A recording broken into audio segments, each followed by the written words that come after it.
भगवान ने हमसे ये नहीं पूछा होगा कि आपका जन्म किस जाति बिरादरी में करना है।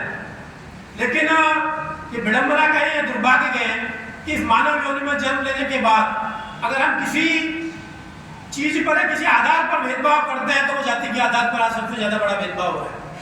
पर जाति के भेदभाव आज भारत की एक सबसे कमजोर कड़ी के रूप में विदेशी इसे मानते हैं और इस पर समय समय पर प्रहार होते रहते हैं। जाति का तो एक दूसरी जातियों को एक दूसरे के सामने खड़े करने का विषय हो, चाहे सोशल मीडिया के माध्यम से किसी भी प्रकार का एक अभियान चला दिया जाता है, हम केवल उसे फॉरवर्ड करने में मस्त होकर उसमें सहभागी बन जाते हैं। इस जातिगत व्यवस्था के आधार पर इस देश को तोड़ने का प्रयास होता है। एक सामाजिक समरसता हमारे मन में और हमारे स्वभाव का हिस्सा बने, ऐसा आपसे आग्रह है।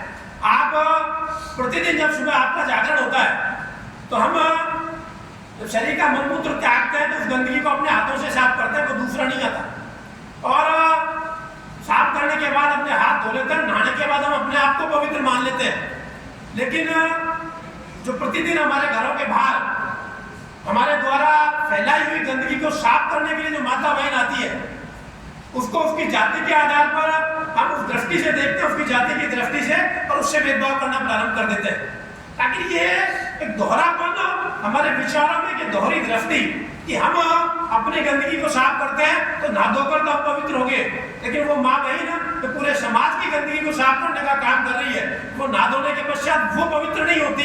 ये दृष्टि हमारे मनों में आ गई कि सामाजिक समरसता का विषय हमारे स्वभाव के अंदर बने।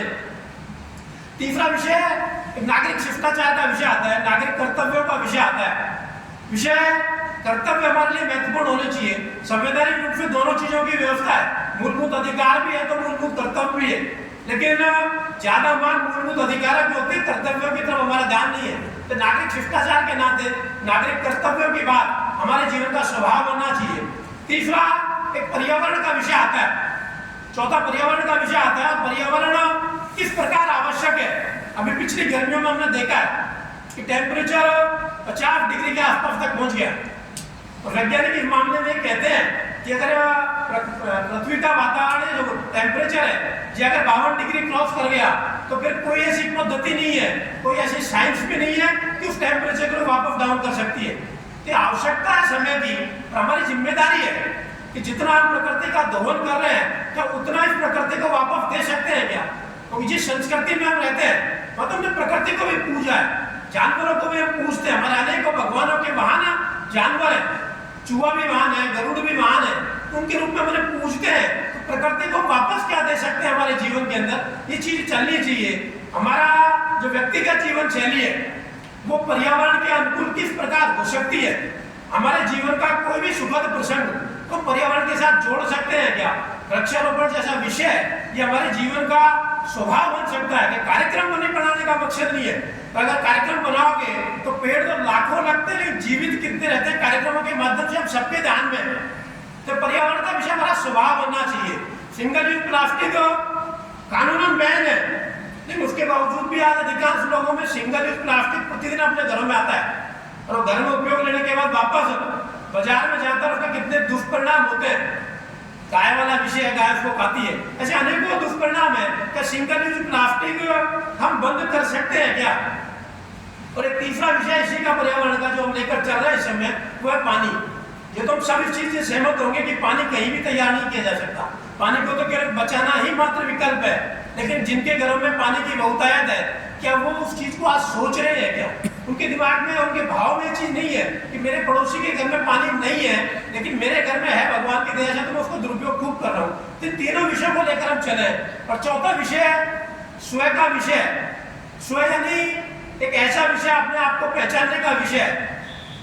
अपने आप को पहचानने, जब पहचान लिया तो एक साधारण राजकुमार भी गौतम बुद्ध बन जाता है, एक सामान्य संत भी ऐसे अरविंद बन जाता है। इस प्रकार के अनेकों उदाहरण हमारे सामने है। और आज तो हम वो नहीं कह सकते कि भारत हर स्थिति में सक्षम है। तो दो प्रसंगों का उदाहरण आप लोगों के बीच में रखते हुए अपनी बात खत्म करूंगा। 6 दिसंबर 1992 तो वह दिन इस हिंदू समाज की विराट चिति का एक सामूहिक गर्जना का दिन था। लोग उसे भले ही एक बाबरी ढांचा ढाने के दिन के रूप में याद रखते होंगे, और वो बाबरी ढांचा किसी संगठन के द्वारा नहीं ढहा गया, किसी तो आयोजक उसके रहे होंगे तो उनकी प्रयासों से भी नहीं ढहा गया। तो बाबरी ढांचा अगर किसी ने ढहा तो संयुक्त रूप से हिंदू समाज की संस्कृति की एकजुटता थी और संपूर्ण विश्व को यह संदेश था कि अब भारत अपने माथे पर लगे हुए किसी भी गुलामी के चिन्ह को सहन नहीं करेगा और जो भारत अब कह रहा है उसको करके दिखाने का मानता है। तो भारत की सांस्कृतिक एकता की गर्जना का दिन था। एक दूसरा प्रसंग आता है तो मई 1998 11 मई 1998 वो राजस्थान में जुड़ा हुआ विषय है। पोखरण का वह इतिहास हमारे सामने डॉक्टर APJ अब्दुल कलाम की टीम के सामूहिक प्रयास से भारत ने परमाणु परीक्षण का वो ऐतिहासिक काम राजस्थान की धरती पर संपन्न किया। वो काम एक परमाणु परीक्षण हमने किया है कि वो एक हमारी उपलब्धि तक सीमित नहीं था। उस विषय को अगर हम समझते हैं, देखें संपूर्ण विश्व के अंदर जो तथाकथित विकासशील देश अपने आप को मानते हैं, अमेरिका, इंग्लैंड जैसे देश, उन्होंने ऐसे ऐसे उपग्रह अंतरिक्ष में छोड़ रखे हैं कि वो किसी भी देश के अंदर छोटी सी भी घटना होती है तो उसे भी वो आइडेंटिफाई करके अनुमान लगा लेते हैं कि उस देश में ये होने वाला है। लेकिन जब देश के प्रधानमंत्री ने शाम को 3:30 बजे डॉक्टर APJ अब्दुल कलाम के साथ प्रेस कॉन्फ्रेंस को संबोधित करते हुए अटल बिहारी वाजपेयी जी ने घोषणा की कि हमने परमाणु परीक्षण कर लिया, तब जाकर संपूर्ण विश्व को यह पता लगा कि भारत ने वो ऐतिहासिक काम किया है। और उस दिन के बाद भारत के वो युवा जो विदेश की तरफ जाने का प्रयास करते थे, उनके मनों में एक प्रश्न पैदा हुआ कि भारत भी हर काम को कर सकता है। उन युवाओं की मन स्थिति बदली और भारत अपने आप में संपूर्ण विश्व के सामने सीना तान कर खड़ा होने की स्थिति में आ गया। अभी अंतरराष्ट्रीय योग दिवस, भारत की उसी योग पद्धति को पूरे संपूर्ण विश्व ने स्वीकार किया और आज योग को पूरा विश्व स्वीकार कर रहा है। तो आज भारतवर्ष संपूर्ण विश्व का नेतृत्व करने की दिशा में आगे बढ़ रहा है। तो हम भारत के नागरिक होने के नाते उसमें हमारी भूमिका क्या हो सकती है, यह प्रश्न आप लोगों के मन में छोड़ना चाहता हूँ। आपसे आग्रह करना चाहता हूँ कि इस प्रश्न पर विचार अवश्य करें। आज अभी 2 देशों का युद्ध चला था, रूस और यूक्रेन का, उसमें उस दृश्य को देखिए। ये समर्थ होते हुए भारत की स्वाभिमान का प्रतीक है कि जब भारत का तिरंगा लेकर कुछ युवा दोस्त जो अध्ययन करने के लिए गए थे वो निकलते थे, दोनों देशों की सेनाओं ने अपना युद्ध विराम कर दिया, किसी भी प्रकार की गोलाबारी को रोक दिया। ये भारत की बढ़ती हुई शान का प्रतीक है कि मात्र भारत के तिरंगे के आगे 2 देश लड़ने वाले देशों ने भी अपने युद्ध को रोक दिया, तब तक कि जब तक कि वो तिरंगा लेकर वो छात्र वहां से निकल कर नहीं चले गए। दोस्तों, कार्यक्रम दीपावली इसलिए मिलन का है, लेकिन हम सब अपने सामाजिक और पारिवारिक जीवन में जीते, तो हमारी भूमिका अपने परिवार के दृष्टिकोण से भी और समाज के दृष्टिकोण से भी किस प्रकार की हो सकती है, इस प्रकार की विचार करने की आवश्यकता है। एक कहानी आती है, एक युवराज सुबह अपने राजमहल पे चलता, अपने घोड़े पर सवार होकर, सुनसान रेगिस्तान का इलाका था। सुबह वो चलना प्रारंभ करता है, चलते चलते दोपहर हो गई लेकिन उसे कहीं छाया भी नजर नहीं आई और कहीं पीने का पानी भी नजर नहीं आया। सुनसान रेगिस्तान में वो चल रहा था। जब चलते चलते कुछ दूर और चला, 12 बजे का समय हुआ, तो कहीं दूर उसे एक छाया नजर आई। उसने सोचा कि पेड़ है तो स्वाभाविक रूप से पानी की व्यवस्था भी वहाँ हो सकती है। तो घुड़सवार वो पेड़ की छाया के पास पहुंचा तो वहाँ एक कुआं भी था। उसके मन को तसल्ली हुई कि मैं यहाँ अपनी भी प्यास बुझा लूंगा, अपने घोड़े को भी प्यास बुझा लूंगा। जब वो उस पानी के कुएं के पास गया तो पहले उसने अपनी प्यास बुझाई और उस कुएं के पास ले जाकर अपनी प्यास बुझाने के बाद उसने घुड़सवार को कुएं के बाहर पशुओं को पानी पीने के लिए बना हुआ एक स्थान था चरेंडू टाइप में, उसमें उसने घोड़े को पानी पीना प्रारंभ किया। पानी कम था, खत्म हो गया। तो उस घुड़सवार ने उस कुएं के मालिक से कहा कि मेरे घोड़े की प्यास अभी बुझी नहीं है। तो उस कुएं के मालिक ने कुएं से पानी निकालना प्रारंभ किया और उस समय पानी निकालने की जो प्रक्रिया थी वो एक चड़स के माध्यम से पानी बाहर निकालते थे। और जब चड़स के माध्यम से पानी बाहर आता था तो जो चाकली थी उसके पास आने के बाद वो एक आवाज करती थी, चाकली चड़क कट कट के एक आवाज होती थी।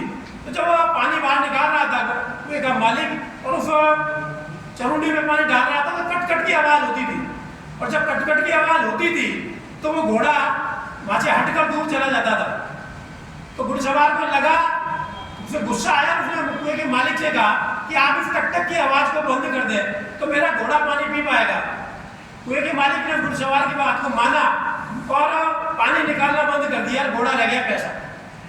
तो घुड़सवार ने कहा कि मेरा घोड़ा प्यासा रह गया, पानी निकाले।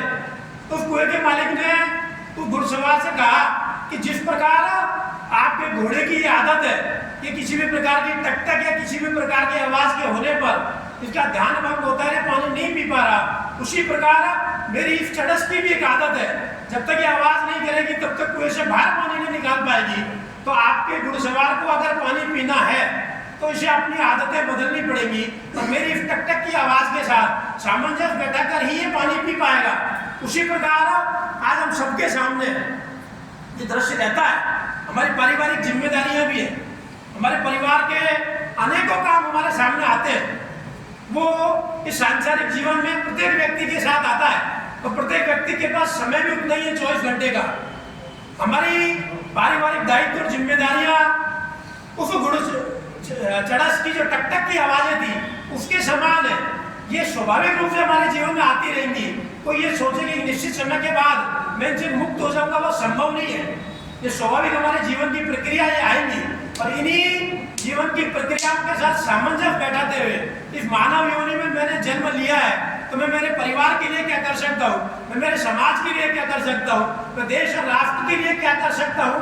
ये प्रश्न हमारे मन में आकर उन्हीं समस्याओं को सामंजस्य बैठाते हुए मैं अपनी जिम्मेदारियों का निर्वहन करूं, ऐसा आप सबसे आग्रह करता हूं। एक बार पुनः आप सभी को दीपोत्सव की हार्दिक शुभकामनाएं। और जिन पंच परिवर्तनों का मैंने आपसे आग्रह किया वो एक विचार और भाषण का विषय न बनकर हमारे स्वभाव का हिस्सा बने, ऐसा आप सब लोगों से आग्रह करता हूं। अपनी बात समाप्त करता हूं। भारत माता की जय।